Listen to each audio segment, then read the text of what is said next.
शजरतिन मिन सिज्जील फजअलहुम कअस्फिन मअकूल। सदक़ल्लाहुल अज़ीम। भरपूर क्लैपिंग के साथ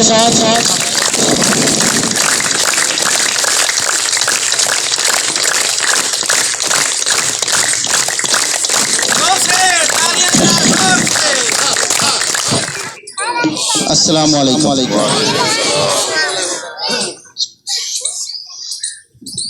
तशरीफ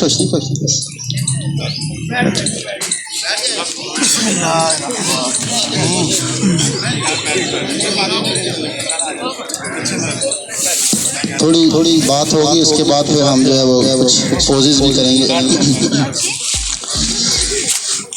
सबसे पहले मैं हाफिज यासीन साहब और इनकी जो टीम है, आप लोग आप सबका तहे दिल से मशकूर हूँ। और ख़ासकर मैं TWC जो चैप्टर है सबूर साहब, जहाँ से मोहम्मद यूसुफ साहब, मैं आपका बहुत शुक्रिया अदा करता हूँ कि आप लोग तशरीफ़ लाए। बहुत शुक्रिया। इसमें आज क्योंकि हमारा सालाना इवेंट है, तीसरी तकरीब है, 3 साल मुकम्मल होने को हैं हमारे इस चैप्टर को, तो इस हवाले से कुछ योग को समझना चाहेंगे कि योग है क्या, योग का मकसद क्या है, योग क्यों ज़रूरी है इंसानी सेहत के लिए और इंसानी दिमाग के लिए, इसके क्या फ़ायदे हैं और इसको कैसे आप जो है वो इससे ज़्यादा फ़ायदा उठा सकते हैं। एक्सरसाइज को करना बहुत अच्छी बात है, एक्सरसाइज को सही करना और अच्छी बात है। तो आज हम कुछ थोड़ी सी पोजीशंस को समझने की कोशिश करेंगे। जो हमारी रोज़मर्रा की गलतियां हैं उनको अगर हम ठीक कर लें तो उससे काफ़ी हद तक हम बेहतर हो सकते हैं। एक छोटी सी स्टोरी से ही आगाज़ करते हैं और उसके बाद फिर आगे बात को बढ़ाएंगे। एक शख्स था, उसको बहुत ज़्यादा गुस्सा आता था। छोटी छोटी बात पे गुस्सा, चिड़चिड़ापन, जैसा आजकल आम है ये बात, बर्दाश्त का लेवल ख़त्म होता जा रहा है। छोटी छोटी बात पे वो गुस्सा करता था। तो किसी बुज़ुर्ग के पास वो जाता है और कहते हैं कि मुझे जो है वो कोई गुस्से का इलाज बताएं, मैं गुस्सा बहुत करता हूँ, बाद में सोचता हूँ कि मैंने गलत किया, गुस्सा आ जाता है, मुझसे गलती हो जाती है, लेकिन मैं गुस्से को कंट्रोल कैसे कर लूँ, मुझे कोई इसका कोई टोटका बताएं, कोई हल करें इसका।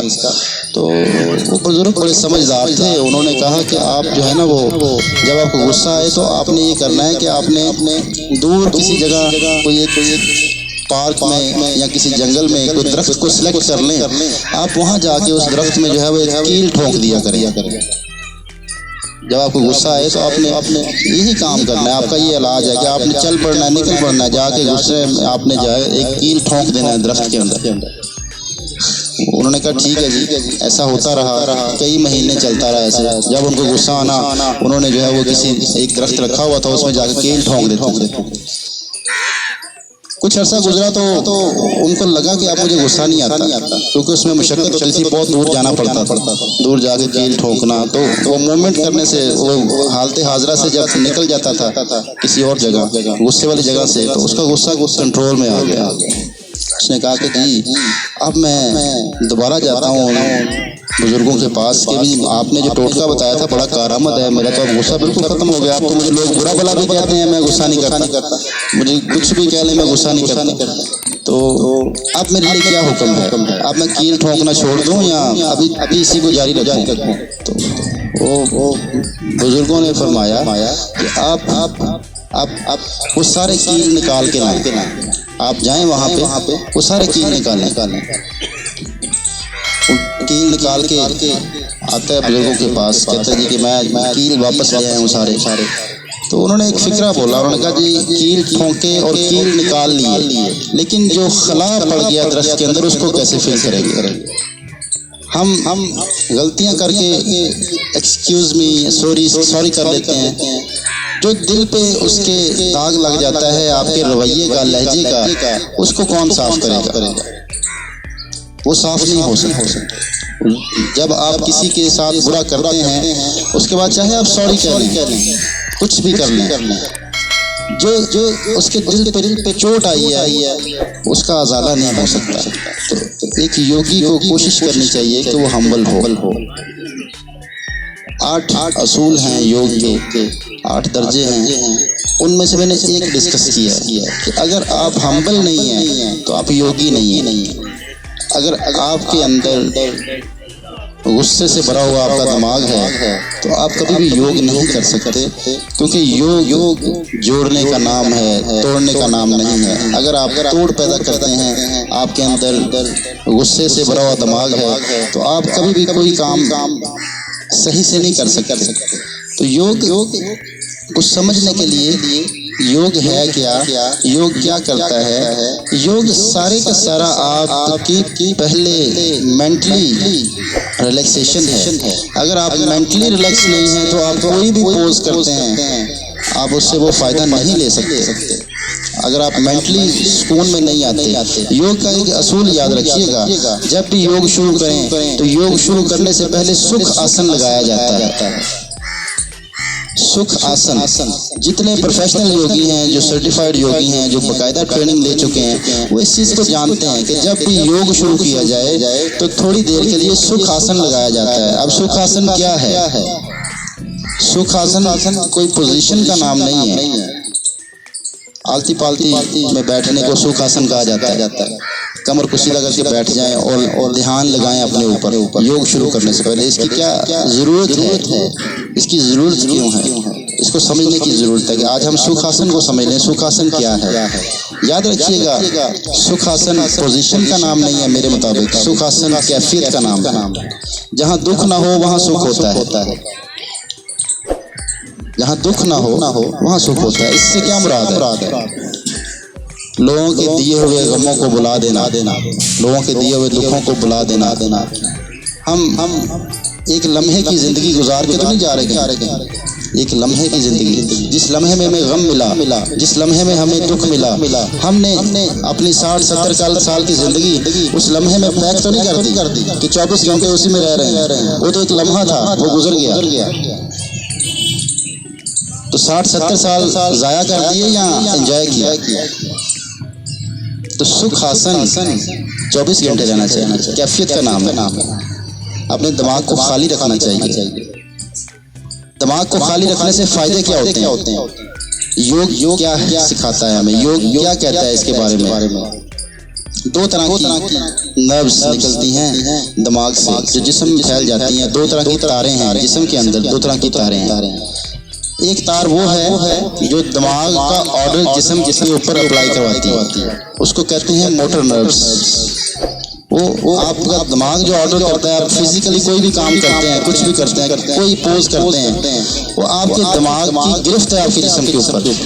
जब पैरालाइज हो जाते हैं, दिमाग कहता है करो लेकिन कर नहीं पाते, उस टाइम आपके मोटर नर्व्स डिस्टर्ब हो जाते हैं, क्लॉट आ जाता है, उसमें ब्लॉकेज आ जाती है। तो आपकी वो तारें काम करना छोड़ जाती हैं। आप फिजिकली उस एरिया की आप हरकत नहीं दे सकते। तो इसका मतलब होता है कि दिमाग की गिरफ्त इस पोर्शन पर नहीं है। तो ये मोटर नर्व्स जो दिमाग का मैसेज जिस्म को पहुंचाती है।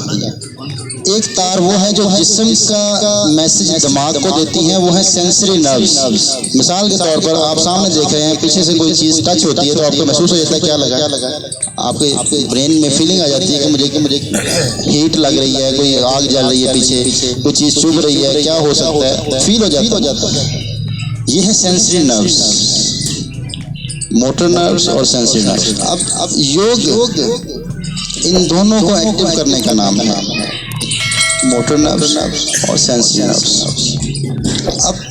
अब ब्रेन में जितने ख्यालात होंगे, जितने स्ट्रेस होंगे, जितनी परेशानियां होंगी, वो सारे के सारे आपके असाब के ऊपर इफेक्ट करेंगे। योग ये कहता है कि आपकी बॉडी में जितनी स्टिफनेस बढ़ जाए, इसका मतलब है कि आप मेंटली उतने ही परेशान हैं। आज तक लोग योग को यही समझे हैं कि योगा जो है वो फ्लेक्सिबिलिटी का नाम है। मैं इसको यूँ समझा हूँ आज तक कि योगा ज़हनी फ्लेक्सिबिलिटी का नाम है। जो लोग अपने जिस्म को फ्लेक्सिबल करना चाहते हैं वो अपने जहन को फ्लेक्सिबल कर लें। जितने सॉफ्ट होंगे उतना ही आपका जिस्म फ्लेक्सिबल हो जाएगा। आप जितना मशक्कत वाली एक्सरसाइज करेंगे, जितना अपने जिस्म को अजियत देंगे, जितनी अजियत देंगे उससे मसल सिकुड़ जाएंगे, मसल इंजरी हो जाएगी, आपके मसल्स टूट जाएंगे। वक्ती तौर पे आपके जिस्म में स्ट्रेचिंग आ जाएगी, फ्लेक्सिबल हो जाएगा, लेकिन जैसे ही ठंडा होगा तो आपका जिस्म टूट जाएगा, अकड़ा होगा, अकड़नपन आ जाएगा, जकड़न हो जाएगी जिस्म के अंदर। तो योग एक्सरसाइज का नाम नहीं है। योग में आसन लगाए जाते हैं, आसन किए नहीं जाते। आसन किए नहीं जाते। आसन का लफ्ज़ी मतलब समझिए। आसन का लफ्ज़ी मतलब है किसी भी एक पोजीशन में जाके ठहर जाना। मूवमेंट नहीं करनी, मूवमेंट एक्सरसाइज होती है। आसन ठहरना होता है, किसी एक जगह पे जाके ठहर जाना, रुक जाना और अपनी पोजीशन को रोकने की कोशिश करना। इससे क्या होता है? इससे आप मेंटली प्रेजेंट हो जाते हैं, क्योंकि इंसानी सेहत का राज हालते हाजरा में छुपा हुआ है। इंसान जितना हालते हाजरा में आ जाएगा, हालते हाजरा में रहेगा, जो मौजूद वक्त है इसमें आ जाएगा, इंसान के अंदर ऑर्गन्स काम करना शुरू कर देंगे। क्योंकि आपके अंदर ऑर्गन्स जो काम कर रहे हैं वो ब्रेन के जरिए से काम कर रहे हैं। अब ब्रेन पर जितना स्ट्रेस आएगा, जितना परेशानी आएगी, आप पास्ट में रहेंगे, फ्यूचर में रहेंगे, वो सारे का सारा स्ट्रेस आपके ऑर्गन्स को डिस्टर्ब करेगा। आप वोल्टेज कम कर लेते हैं अपने ऑर्गन्स के, जैसे वोल्टेज कम हो जाए चीजें स्लो हो जाती हैं, इसी तरह आपके ऑर्गन्स स्लो हो जाते हैं। तो ये सारा का सारा जो प्रॉब्लम आज चल रहा है, जो बीमारियां चल रही हैं, ये सारे ब्रेन की वजह से हैं। आपके ब्रेन में जितनी प्रेजेंस होगी उतने आप फिट हैं। आपका ब्रेन जितना पास्ट और फ्यूचर में होगा उतने आप बीमार हैं। पास्ट आपका डिप्रेशन है, फ्यूचर आपकी एंजाइटी है। पास्ट डिप्रेशन, जो लोग पास्ट में रहते हैं वो डिप्रेस होंगे हर टाइम, और जो लोग फ्यूचर की स्ट्रेस लेते हैं, फ्यूचर में रहते हैं, वो एंजाइटी का शिकार हैं। उनकी बॉडी में रुक नहीं सकती बॉडी, उनकी बॉडी चलती रहती है, उनके जिस्म के ऊपर हरकत होती रहती है, उनके मोटर नर्व्स तेज हो जाते हैं, उनका दिमाग तेज चल रहा है। जैसे मैंने कहा कि आपका दिमाग ऑर्डर करता है जिस्म को, वो मोटर नर्व्स के जरिए करता है। अब दिमाग जितना तेज चलेगा, आपके मोटर नर्व्स आपके कंट्रोल में नहीं रहेंगे और वो चल के फिर क्लॉट आ जाता है। अब जितनी सोचें आपकी बढ़ जाएंगी, जितना आप स्ट्रेस ले लेंगे, जितना आप चीज़ों को सोचना शुरू कर देंगे, जितना आप परेशान रहना शुरू करेंगे, आप बीमार से बीमार तर होते जाएंगे, बीमार से बीमार तर होते जाएंगे। आप अगर ये चाहते हैं कि आप फिट जिंदगी गुजारें, जिंदगी को एंजॉय करें, तो लम्हा मौजूद में आए। आप जहाँ फिजिकली बैठे होते हैं वहाँ पे मेंटली मौजूद हों। आप जिस दोस्त के साथ बैठे हैं उसी दोस्त के साथ अपने दिमाग को अटैच करें। उसका एक तरीका है, लोग कहते हैं प्रेजेंट होने का तरीका भी तो बताएं ना। ये सिर्फ बातों तक ना रह जाए कि सिर्फ बातें करके चले जाएं कि प्रेजेंट कैसे, बस हाँ जी ठीक है जी, गम नहीं करना चाहिए जी, हाँ जी, ये कहने तक तो ठीक है, कैसे नहीं करना चाहिए, कैसे हम अपने दिमाग को कंट्रोल में कर सकते हैं। आज इंसान का दिमाग कंट्रोल में इसलिए नहीं रहा, दिमाग का कंट्रोल ना होना, इसकी क्या रीज़न है? इंसान का दिमाग कंट्रोल इसीलिए भी नहीं रहा कि ये आँखों का इस्तेमाल छोड़ चुका है। इंसान आँखों का इस्तेमाल छोड़ चुका है। हम आँखों का इस्तेमाल करेंगे, जिस जगह आँख देखती है दिमाग वहाँ आ जाता है। इंसान की आँख जहाँ देखती है दिमाग वहाँ पहुँच जाता है। हम गौर फिक्र छोड़ चुके हैं। योग में एक क्रिया है, क्रिया तो बहुत सारे हैं, एक क्रिया आज हम जिक्र करेंगे। क्रिया कहते हैं सफाई के तरीकों का। जो सफाई के तरीके हैं, आपके जिस्म में मुख्तलिफ किस्म के वायरस आ जाते हैं, मुख्तलिफ किस्म के जो है वो आपके ऊपर अटैक करने वाली चीज़ें आती हैं जो आपको डिस्टर्ब करती हैं, जिसकी वजह से आपका सिस्टम खराब होता है, आपका जो फंक्शन है वो सही काम नहीं कर पाता। तो एक क्रिया है, उसको कहते हैं त्राटक। सत क्रिया जो है ये मशहूर है, बाकी क्रियाज जो हैं वो मशहूर नहीं है। सत क्रियाज जो हैं वो संस्कृत का लफ्ज़ है सत का मतलब 6 है। संस्कृत में सत का मतलब 7 नहीं है। सत क्रिया, 7 क्रिया नहीं, सत क्रिया। सत क्रिया मैं जिक्र करता हूँ, लेकिन एक को खोलूँगा।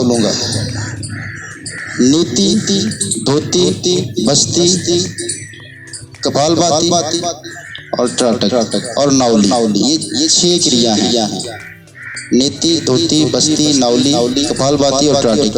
एक चीज आपको और समझ में आई कि कपालभाति ब्रीदिंग नहीं है, इसको ब्रीदिंग ना समझा करें। कपालभाति ब्रीदिंग नहीं है, क्रिया है, और ये हर किसी को नहीं करना चाहिए। ये बीमारी का इलाज है, जिसको प्रॉब्लम हो उसी को कराया जाता है। जो लोग बेवजह कपालभाति करते हैं उनको नींद नहीं आती, फिट है, उनको उसकी जरूरत नहीं है। जैसे कोई मेडिसिन है, उसकी जरूरत नहीं है, आप वो मेडिसिन ले लें तो उससे बजाय फायदे का नुकसान होगा।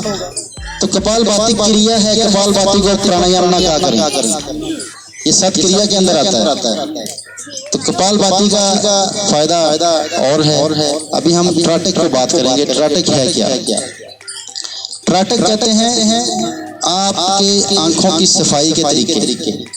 आंखों की सफाई की क्या जरूरत है? आंखों की सफाई की इसलिए जरूरत है कि आपका दिमाग हालत हाजरा में आ जाए।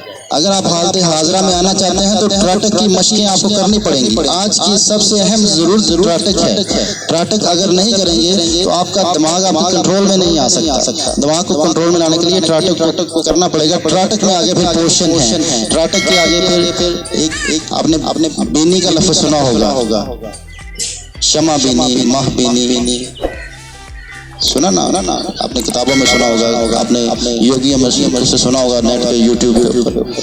तो शमस बेनी है, मरकज बेनी है, 4 बेनियां हैं। क्षमा बेनी, माह बेनी चांद को देखना, शमस बेनी सूरज को देखना, और मरकज बेनी कोई डॉट लगा लेना किसी दीवार के ऊपर, उसको देखते रहना। ये क्या करता है? इससे फायदा क्या होता है? ये मशक क्यों करना जरूरी है? योगा ये कहता है कि आप जब आंख झपकते हैं तो आपके दिमाग का पेज चेंज हो जाता है। जैसे किसी किताब का पेज चेंज किया जाता है, जैसे ही आप आंख झपकते हैं तो आपकी थॉट चेंज होती है, थॉट प्रोसेस चेंज होता है, आपकी नई सोच आपके सामने आ जाती है। अब इसको झपकना बंद कर लें तो उससे क्या होगा? आप एक जगह पे हाजिर हो जाएंगे। बेनी का मकसद ये है, ये आंखों को सफाई इस तरह करता है, और कोई इसने कोई आंखों से जाला नहीं उतार देना। ये आंखों को दिमाग के साथ अटैच कर देता है। आपकी आंखें स्कैनर हैं, इसके जरिए से दिमाग में पिक्चर बनती है। वो पिक्चर इमेजेस जितने आपके दिमाग के अंदर बनते हैं उन्हीं को आप रिपीट कर सकते हैं। ठीक है। तो ये आप कोशिश किया करें कि आंखों को अपने कंट्रोल में लेके आए। अगर आपकी आंखें आपके कंट्रोल में आ गई तो आप बिल्कुल प्रेजेंट मोमेंट में आ जाएं।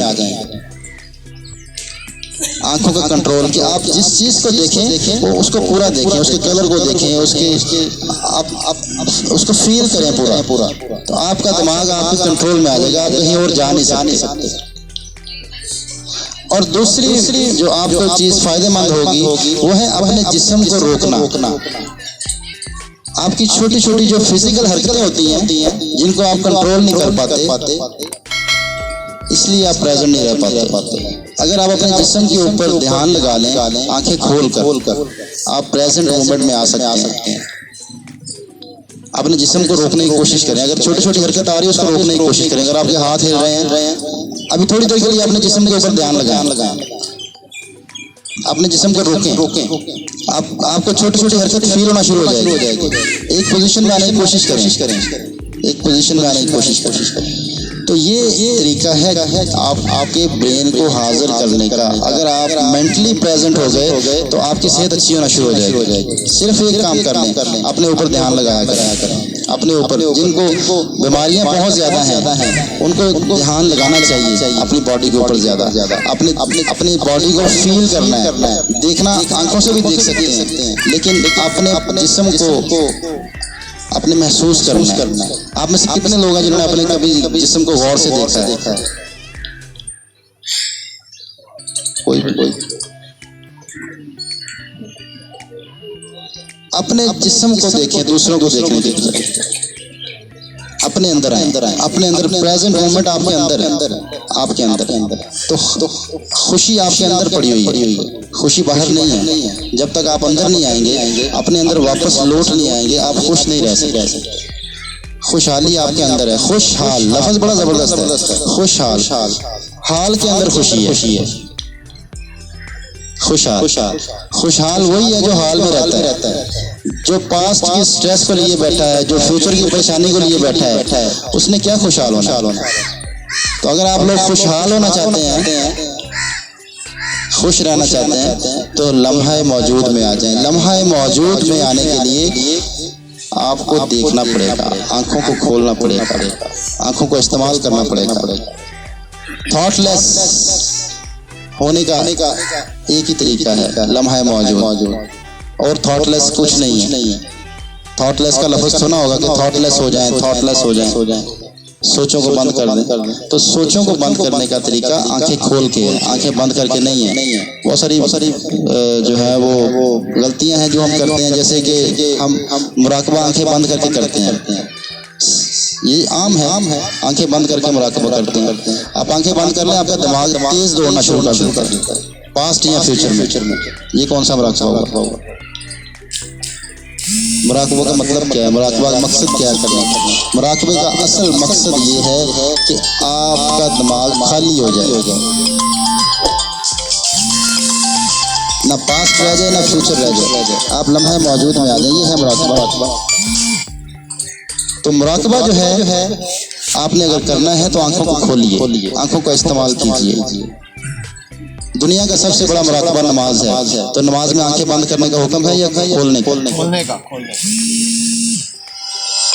आंखें बंद करना तो मकरूह है, ऐसी है। नमाज के अंदर आंखें बंद करना मकरूह है। तो आंखें बंद करके तो मुराकबा नहीं हो सकता। ये कितना बड़ा धोखा दिया जा रहा है हमें। आंखें बंद, आइज क्लोज। अब आप किसी मंजर में चले जाएं, अपने आप को ले जाएं जहां आप गए थे। ये कौन सा मुराकबा? क्या नॉनसेंस है ये बातें। किसी किस्म का मुराकबा नहीं है। आपको सोचों में जाके पास्ट में ले जाएं या फ्यूचर में ले जाएं। आपने मुराकबा करना है तो आंखें खोलिए, हालत हाजरा में आइए। थॉट वो होती है जो गुजरा हुआ कल है या आने वाला कल है। ये थॉट है। आप लोगों को मैं देख रहा हूँ, ये थॉट नहीं है। दिमाग का काम है चलना। दिमाग को रोका नहीं जा सकता।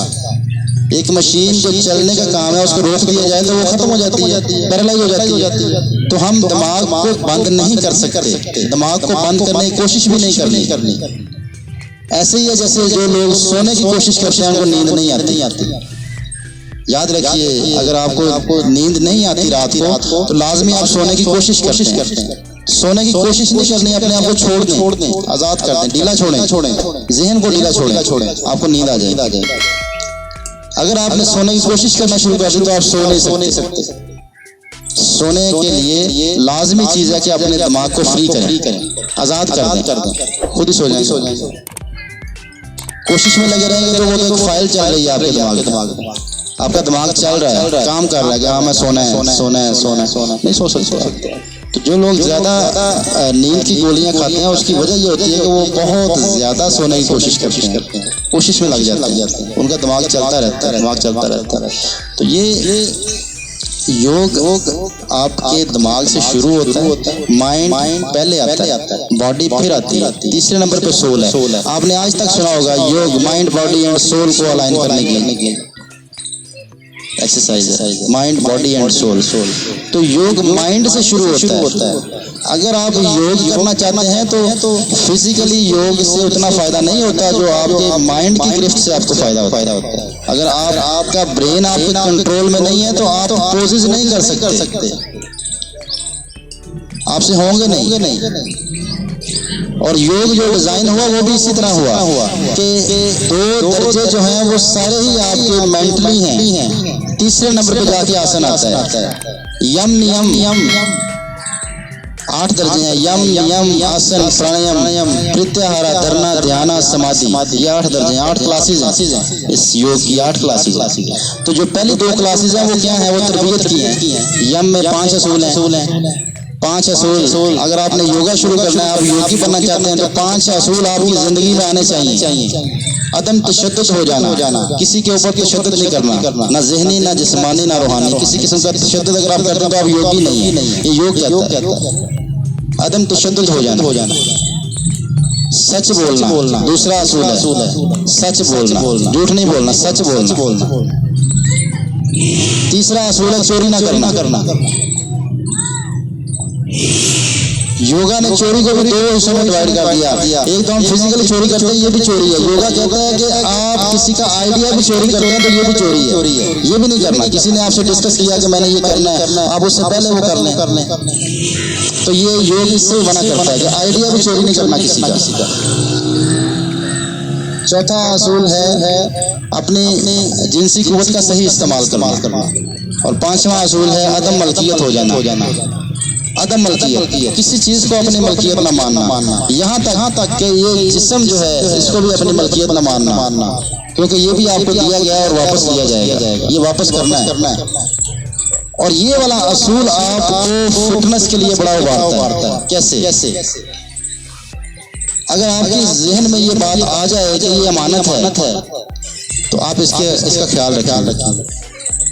अगर आपको इस चीज की समझ आ जाए कि ये अमानत है, इसको वापस करना, ये वापस देना। और सबसे बेहतरीन तरीका आपको इस्लाम ने बताया। देखिए किस तरह गिफ्ट पैक किया जाता है, उसको नहलाया जाता है, गिफ्ट पैक करके सारे मिलकर छोड़ के आते हैं ऐसे। तो इसका मतलब है ये बड़ा अहम है और ये अमानत है। ये है अदम मलकियत। ये 5 असूल हैं पहली क्लास के। अदम तशद्दुद हो जाना, सच बोलना, चोरी ना करना, जिनसी कुव्वत का सही इस्तेमाल करना और अदम मलकियत हो जाना। अगर ये 5 चीजें आपके अंदर आ जाती हैं तो आप योगा की पहली क्लास में आ गए। आपने योगा शुरू कर लिया। अब ये सारा दिमाग का काम है। योगा दिमाग से शुरू हो रहा है। हम क्या करते हैं, हम जाते ही मुशक्कत करना शुरू कर देते हैं, फिजिकल एक्सरसाइज शुरू करना शुरू करते हैं। उससे इफेक्ट्स क्या आते हैं आपके ब्रेन पे, मैं उसकी तरफ भी आता हूँ। पहले दूसरी क्लास को पढ़ लें। दूसरा दर्जा है नियम या लफ्ज़ी मतलब है मेरे असूल, जाती मेरी जिंदगी के असूल क्या होने चाहिए। वो भी 5 तहारत, पकीज़गी, पाक साफ रहना, हमेशा तहारत में रहना, पाक साफ रहना। ये पहला असूल होगा योगी जो बनना चाहता है, पाक साफ रहना, सफाई पसंद होना। दूसरा असूल है सब्र से रहना, हमेशा सब्र करना, जज्बाती नहीं होना, कंट्रोल होना चाहिए।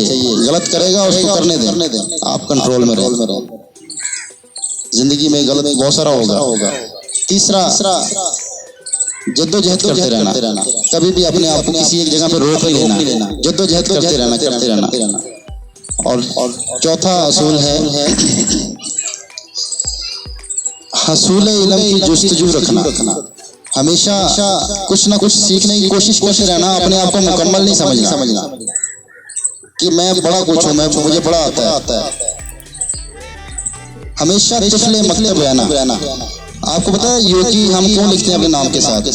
योगी का लफ्ज़ी मतलब योगा सिखाने वाला नहीं है। योगी का लफ्ज़ी मतलब है योगा सीखने वाला। स्टूडेंट को योगी कहते हैं, उस्ताद को आचार्य कहा जाता है। योगा की जुबान में उस्ताद को आचार्य कहते हैं। तो हम तो कभी अपने नाम के साथ आचार्य इसलिए नहीं लगाते कि हम इस असूल को जानते हैं। स्वादाया का लफ्ज़ी मतलब है हसूल इल्म की जुस्तजू रखना। और 5वां असूल है ईश्वर प्रदाना, एक अल्लाह की इबादत करना। ईश्वर एक को कहते हैं, एक अल्लाह को ईश्वर प्रदाना, एक अल्लाह की इबादत करते रहना। ये 5 असूल हैं योगी के अपने ज़ाती ज़िंदगी के। अब ये 2 दर्जे क्या हैं? ये सारे दिमाग के हैं। अगर आपका दिमाग आपके कंट्रोल में नहीं आता तो आप आसन नहीं लगा सकते, इससे साफ ज़ाहिर होता है। तीसरी क्लास में आसन डायरेक्ट आसन शुरू कर लेंगे, उससे क्या नुकसान होगा मैं बताता हूँ आपको। डायरेक्ट आसन शुरू करने से आपको, अगर आप मेंटली प्रेजेंट नहीं हैं, आप मेंटली प्रेजेंट नहीं हो रहे, आप डायरेक्ट मुशक्कत करके जा रहे हैं, पोजेस करके जा रहे हैं, उससे इफेक्ट क्या आएगा? मिसाल देता हूँ एक। जितने हार्ड वर्कर लोग आप देखेंगे ना, जितने हार्ड वर्कर लोग उनको दिमाग के ऊपर ग्रिप नहीं होती, छोटी बात पे गुस्सा कर जाता है, गुस्सा उनको ज्यादा आता है। निस्बतन जो सॉफ्ट रहते हैं, जो फिजिकली सॉफ्ट रहते हैं, मुशक्कत वाली कोई काम नहीं करते, एक्सरसाइज नहीं करते, उनको उनका दिमाग के ऊपर ग्रिप होती है। और जितनी मुशक्कत होगी, जितना हार्ड आप एक्सरसाइज करेंगे, इससे आपके दिमाग में भी शिद्दत आएगी। आप जिस टाइप की एक्सरसाइज करेंगे उसी टाइप का आपका दिमाग बन जाएगा। जिस टाइप की आप एक्सरसाइज करेंगे, आप ग्राउंड में भी जो वॉक भी करते हैं, अगर आप रनिंग करते रहते हैं तो उससे आपके दिमाग में भी शिद्दत पसंदी आ जाएगी। हम उसको एनर्जेटिक होना समझते हैं।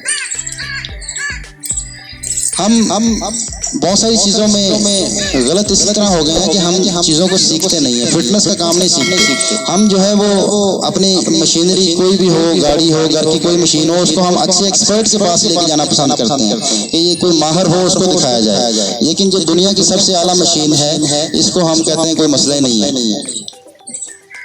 ये तो खुद ही कर लेंगे। तो एक्सरसाइज सीखने का काम है। सीखेंगे नहीं तो आप समझ नहीं सकेंगे। अगर जिस्म को आपने अजियत दे दी, आपने मशक्कत कर ली किसी किस्म की, आपने देखा होगा कि आप जब कभी शुरू करते हैं एक्सरसाइज तो आप एक चक्कर लगा पाते हैं ग्राउंड का। आहिस्ता आहिस्ता 2 3 4 5 6 7 8 फिर एक वक्त आता है मैं 15-20 चक्कर लगा रहा हूँ, मुझे पता नहीं चलता। योगा करना शुरू करते हैं, शुरू में पहले दिन जो है वो आप थक जाते हैं। कुछ दिनों बाद आप कहते हैं मैं तो 2 घंटे योगा कर रहा हूँ तो मुझे पता भी नहीं चलता, मेरे जिस्म को पता भी नहीं चलता। तो ये परेशानी की बात है, ये कोई सही बात नहीं है। आप समझे नहीं इस बात को अभी तक। अगर आप 2 घंटे करके भी आपको महसूस नहीं हो रहा कि आपने कुछ किया है तो ये फिटनेस नहीं है। आप लोग फिटनेस समझते हैं, आम लोग इसको फिटनेस समझते हैं। तो मैं तो 2 घंटे ये कर लेता हूँ, मैं बड़ा फिट हूँ।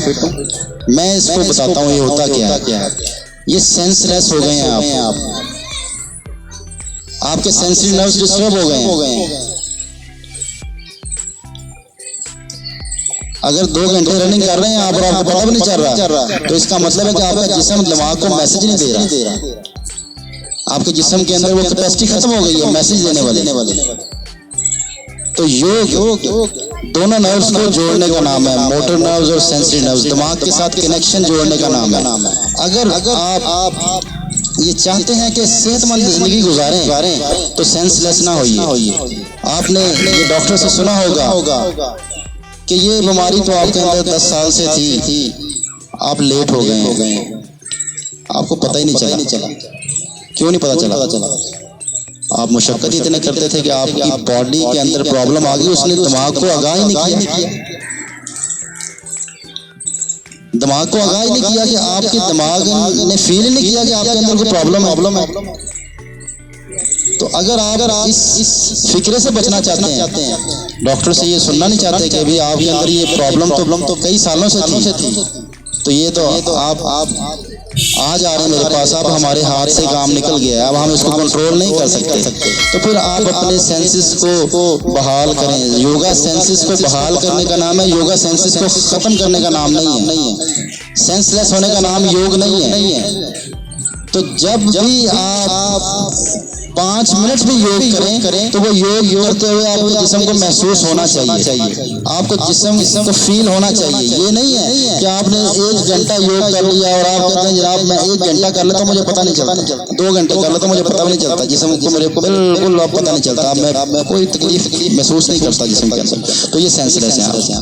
तो जिस्म को आपने एक्टिव करना है, सेंसेस को बहाल करना है। उसका तरीका क्या है? अभी आप खड़े हो जाए।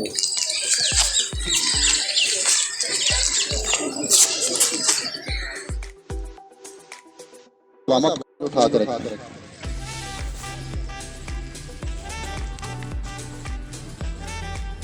एक करके लेग को बेंड करना और कोशिश करने की हील टच ना हो। इसके लिए आपको अपने जिस्म के ऊपर फोकस करना पड़ेगा। अपने अंदर आ जाए। जो इंसान जितना प्रेजेंट होगा उसका उतना ही बैलेंस अच्छा होगा, और जितना सोचों में खोया हुआ होगा उसका बैलेंस नहीं होगा, वो फिजिकली बैलेंस नहीं कर पाएगा। तो अगर आप बैलेंस में अच्छे हैं तो आप ब्रेन आपका खाली है, आप सोचों से पाक हैं।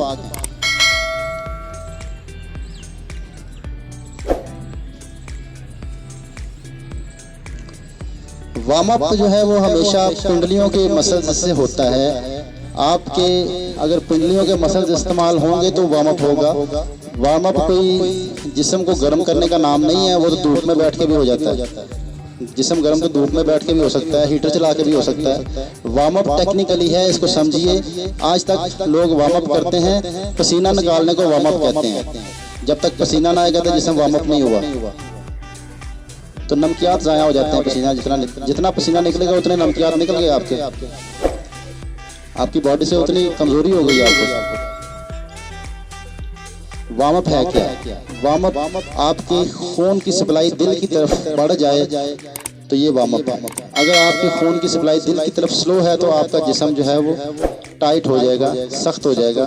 अब पूरी की पूरी जिस्म के अंदर जो स्टिफनेस है वो पीछे आती है, बैक साइड पे। फ्रंट साइड पे आपके स्टिफनेस नहीं आती। हमेशा आपकी टांगों के मसल्स खिंचते हैं, कमर के मसल्स खिंचते हैं, आपकी गर्दन के मसल्स खिंचते हैं। क्या वजह है? जब सुबह उठते हैं जिस्म सख्त क्यों हुआ होता है? इसकी एक ही वजह है कि आपकी सप्लाई दिल की तरफ स्लो हो जाती है। जो दिल की तरफ सप्लाई है वो स्लो हो जाती है लेटे रहने की वजह से। हाँ, दिल की तरफ सप्लाई कौन से मसल से होती है? वो पिंडलियों के मसल से होती है। आपके दो दिल पिंडलियों में लगे हुए हैं योगा के मुताबिक। योगा ये कहता है कि आपकी टांगों के अंदर 2 दिल लगे हुए हैं जो दिल की मावनत करते हैं, दिल की मावनत करते हैं, दिल की तरफ खून की सप्लाई बढ़ती है। तो जब तक आप पिंडलियों को यूज नहीं करेंगे आपके दिल की सप्लाई अच्छी नहीं होगी दिल की तरफ। चेंज, पांव साथ में लाएं। अब लम्हा मौजूद में आने का पोज है। अभी हम करेंगे ताल आसन। लम्हा मौजूद में आने का पोज है। आपने क्या करना है? अपने एड़ियों को उठा लेना है, हाथों को स्ट्रेच कर लेना है और आंखें खोल के देखना है और अपने जिस्म की हरकत को रोकने की कोशिश करनी है। कोशिश करनी है कि छोटी छोटी जो आपके हरकत है जिस्म में, कांप रहा है जिस्म, उसको रोकने की कोशिश करनी है। मेरे साथ कीजिएगा। इंटरलॉक करें। इनहेल, रुकें, अपने आप को रोकने की कोशिश करें, छोटी हरकत को रोकने की कोशिश करें। आप जितने प्रेजेंट होंगे उतने ही आप स्टिल हो जाएंगे।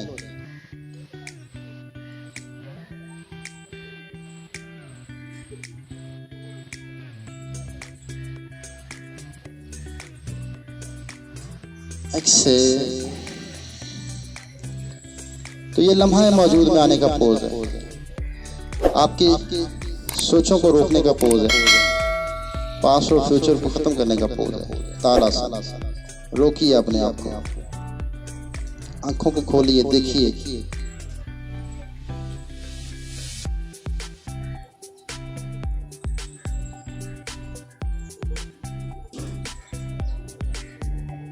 एक्सेल।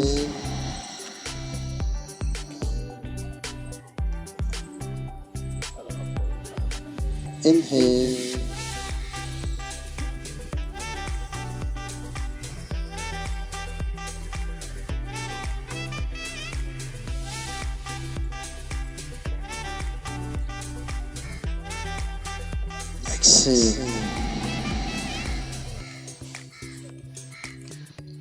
प्रेजेंट हुए आप? तो ये पोज है आपको हालत हाजरा में लाने के लिए। आप 1 लेग पोज कर सकते हैं। अभी हम 1 लेग पोज करेंगे। एक टांग अपनी थाई पे टच कर लें ऐसे और रुकने की कोशिश करें। हाथों को ऊपर स्ट्रेच कर लें।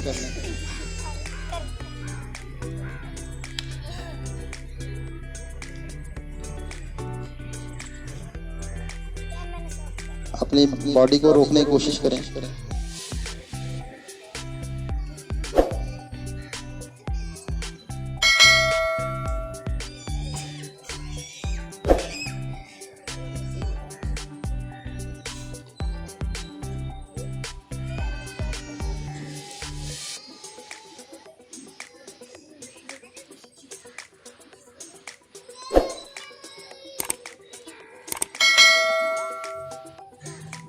कोशिश करें घुटना साइड पर निकालें।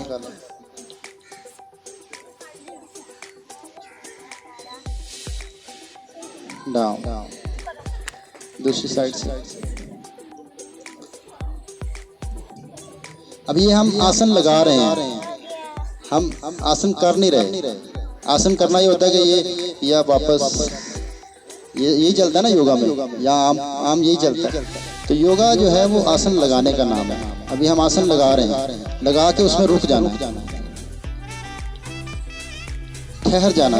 आसन का लफ्ज़ मतलब है ठहर जाना, किसी भी एक पोजीशन में जाके ठहर जाना और उसको महसूस करना जिस्म को। अब जिस्म को महसूस करें, आप अपने जिस्म के अंदर वापस आ जाएं, अटैच करें अपने दिमाग को अपने जिस्म के साथ। जो बाहर निकला हुआ है उसको अंदर लेके आए।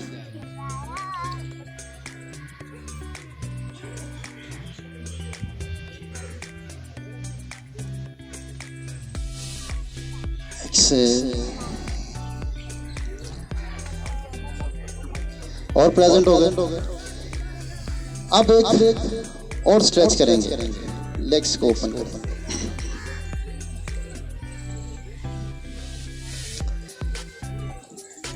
अब करना ये है, आप बाजुओं को सीधा करना। ऐसे आप 3 उंगलियां फोल्ड भी कर सकते हैं, सीधे भी रख सकते हैं, जैसे आपको इजी है। आप बाजुओं को सीधे रखते हुए कानों के साथ जोड़ लें, कानों के साथ जोड़ लें। अब आपके हिप जॉइंट मूव करेंगे, कमर को सीधा रखते हुए, कमर को सीधा रखते हुए महसूस करें अपने पूरे जिस्म को।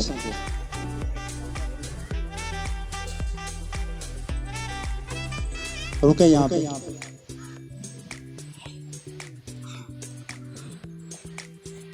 फुल सीधा करें कमर को, नीचे आए।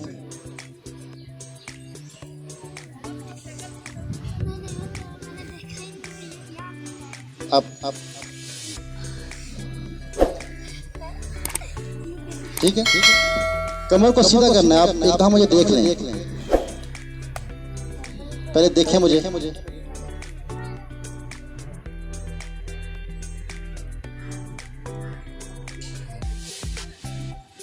कमर में कोई बैंड तो नहीं?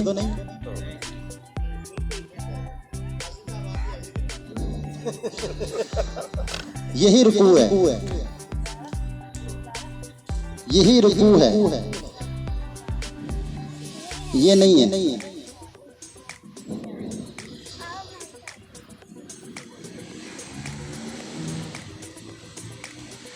इसमें रुक जाना।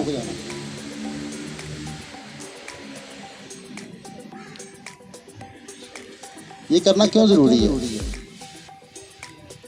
ये करना इसलिए जरूरी है कि नमाज को दिल का सुकून कहा गया।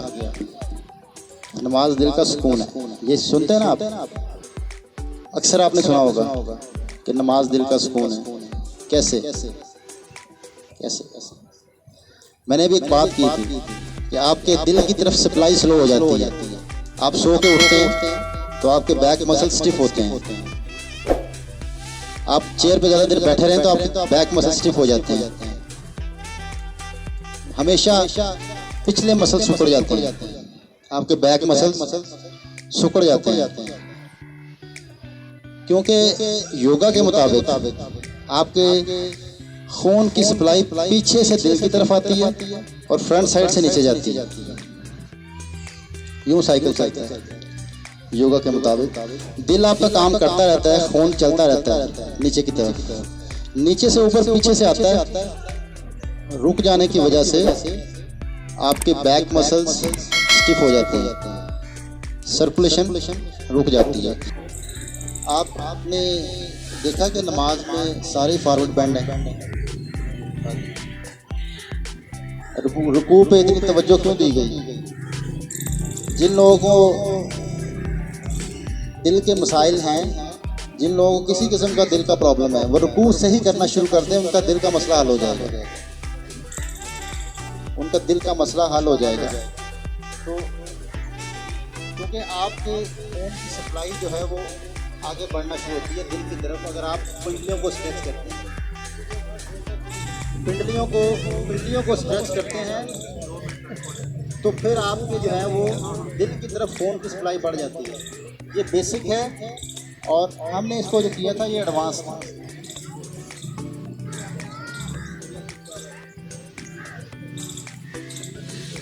ऐसे भी कर सकते हैं।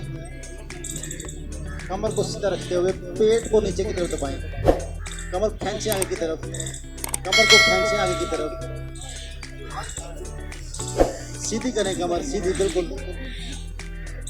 बैंड खत्म करें, कुब आ रहा है आपके सीने के ऊपर।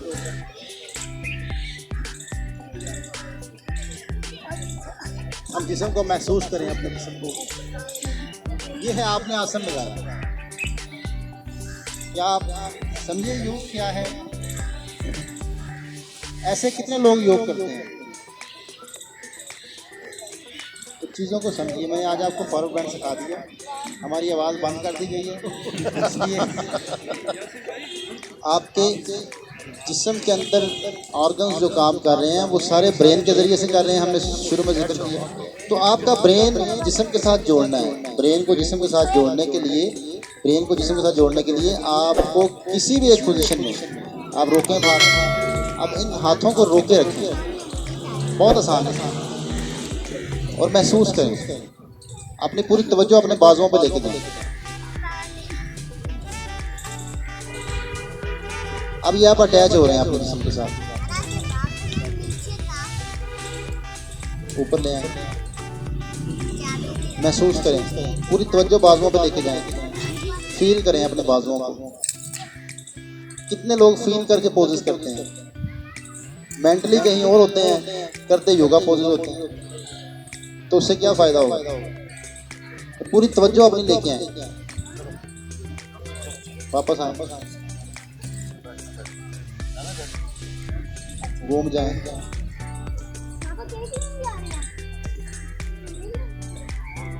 पूरे जिस्म को महसूस करें, ट्विस्ट को महसूस करें। दूसरी तरफ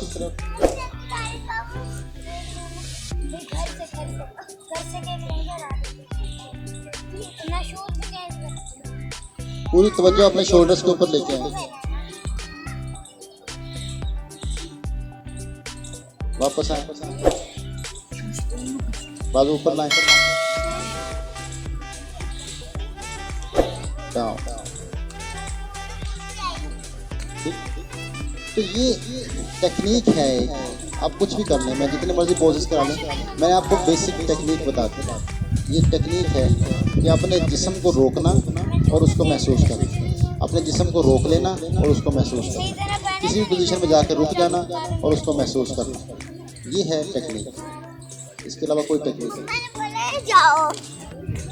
तो अगर आप अपने दिमाग को जिस्म के साथ जोड़ना चाहते हैं तो आप लाजमी तौर पर अपने कोई भी फिज़िकल पोजीशन को अपना के रुक जाएं, तो आप साथ ही प्रेजेंट मोमेंट में आ जाएंगे। ठीक है, अब बैठ जाते हैं।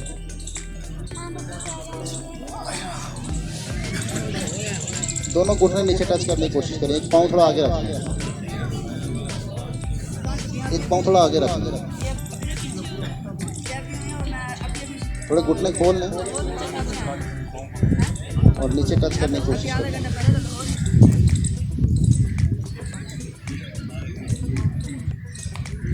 अब ये आपको इस तरह बैठना आसान है, बजाय इसके आप जब भी बैठे मैट के ऊपर इस तरह बैठा करें, अपनी कमर को सीधा कर लें। इस तरह बैठना आपके लिए ईजी है, बिल्कुल रिलैक्स हो गया बैठ सकते। तो ये अब इसमें भी अपने जिस्म को रोकने की कोशिश करें, दोनों घुटनों को नीचे टच करने की कोशिश करें, बगैर आप जोर लगाए। अपने जितना आप अपने घुटनों को रिलैक्स रखते हुए नीचे की तरफ लेके जाएं, आहिस्ता आहिस्ता महसूस करें। अब ये बैठे हुए भी आप प्रेजेंट हैं।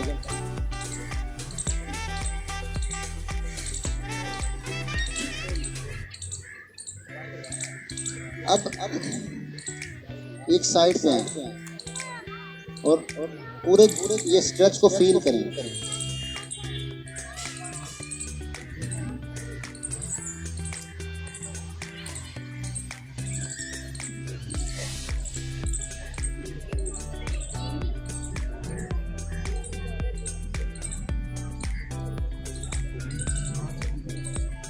दूसरी साइड पे आए,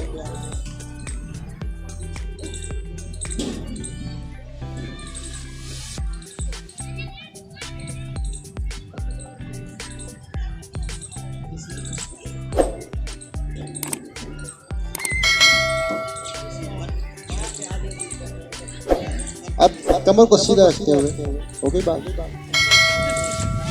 कमर को सीधा रखते हुए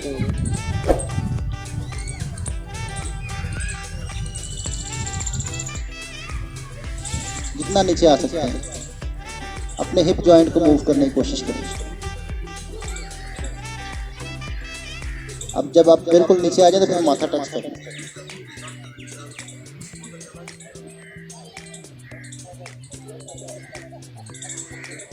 ये लोअर बैक का स्ट्रेच है, जिसको कभी स्ट्रेच नहीं हुआ आज हम वो स्ट्रेच कर रहे हैं, लोअर बैक का स्ट्रेच। जैसे आपने पहले टांगों का स्ट्रेच किया खड़े होके टांगों को स्ट्रेच किया ना हमने रुकू की पोजीशन में, अभी हम लोअर बैक को स्ट्रेच कर रहे हैं। तो लोअर बैक को स्ट्रेच करना भी अहम है आपके दिल की सप्लाई के लिए। अपनी बॉडी को सीधा रखते हुए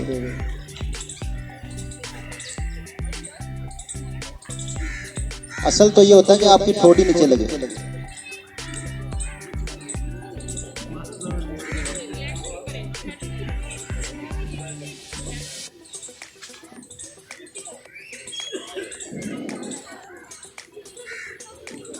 पीछे से नहीं उठना, पीछे से नहीं उठना, हिप्स नीचे टच हो, हिप्स नहीं उठने चाहिए, फिर स्ट्रेच आएगा। वरना अगर आप हिप्स उठ गए फिर स्ट्रेच नहीं आएगा।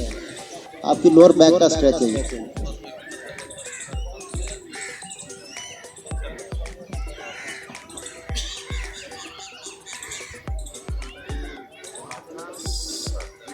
कमर में कितना सुकून हो रहा है, रिलैक्स हो रही कमर, ठीक है। तो ये स्ट्रेचेस हैं बैठ के आपके लोअर बैक। अब बैठे बैठे ही हम अपर बैक को स्ट्रेच करेंगे, जो अपर बैक की स्टिफनेस हो जाती है, ठीक है। अब कमर को सीधा रखिए,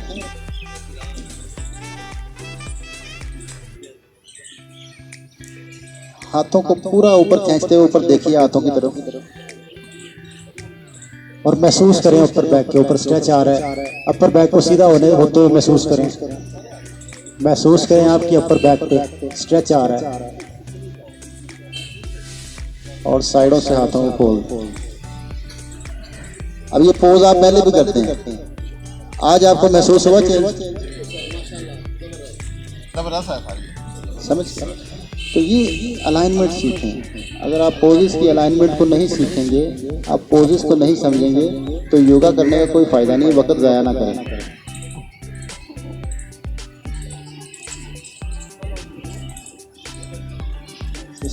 फिर दोबारा एक दफा कर लें।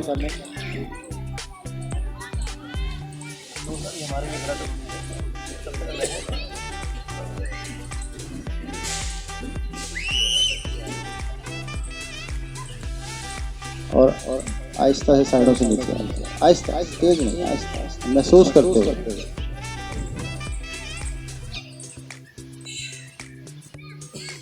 ठीक है। ये आपके तीनों पोर्शंस को हमने स्ट्रेच करके बैक मसल्स को रिलैक्स कर लिया। जो बैक मसल्स पे स्टिफनेस थी वो रिलैक्स हो गए। तो ये है आपके दिमाग की जिस्म के साथ अटैचमेंट और जिस्म की दिमाग के साथ अटैचमेंट। आपने हर पोज को महसूस करके जिस्म का मैसेज दिमाग को दिया और फिजिकली मूवमेंट करके दिमाग का ऑर्डर जिस्म को दिया। ये दोनों चीज़ों की आपने प्रैक्टिस कर ली। अगर आप ये प्रैक्टिस करते रहेंगे, आपके मोटर नर्व्स भी ठीक रहेंगे, सेंसरी नर्व्स भी ठीक रहेंगे। पहले हम जो कर रहे हैं वो मोटर नर्व्स को सिर्फ इस्तेमाल कर रहे हैं, जोर आजमाई, मुशक्कत, खिंचातानी, तो ये सिर्फ मोटर नर्व्स को इस्तेमाल कर रहे हैं। इसलिए सेंसरी नर्व्स दब जाते हैं, जिस्म बीमार हो जाता है, 10 साल गुजर जाते हैं पता नहीं चलता, क्योंकि मोटर नर्व ज़्यादा यूज़ कर लेते हैं, ज़्यादा उनको एक्टिव कर लेते हैं। तो सेंसरी नर्व्स को एक्टिव करने का एक ही तरीका है कि जिस पोज में आप जाएं, जिस पोजीशन में आप जाएं, वहां ठहर के उस पोजीशन को महसूस करें। जिस पोर्शन के लिए वो पोज किया जाता है उस पोर्शन को महसूस करें। जैसे मैंने आपको बताया कि ये आपने स्ट्रेच करके इस जगह महसूस करना है। इसी तरह हर पोज का एक पोजीशन है, उस पोजीशन की कहाँ इफेक्ट आता है ये माहिर बता सकता है आपको, जो आपको सिखा रहा है। तो अभी हम जो है वो अपने इस सेशन को क्लोज करने की तरफ जाते हैं, क्योंकि हमारे ये सारे ही हमसाए हैं, तो हमसायों का हकूक़ का भी ख्याल रखना चाहिए हमें। पार्क की वजह से हमारे हमसाए हैं ना,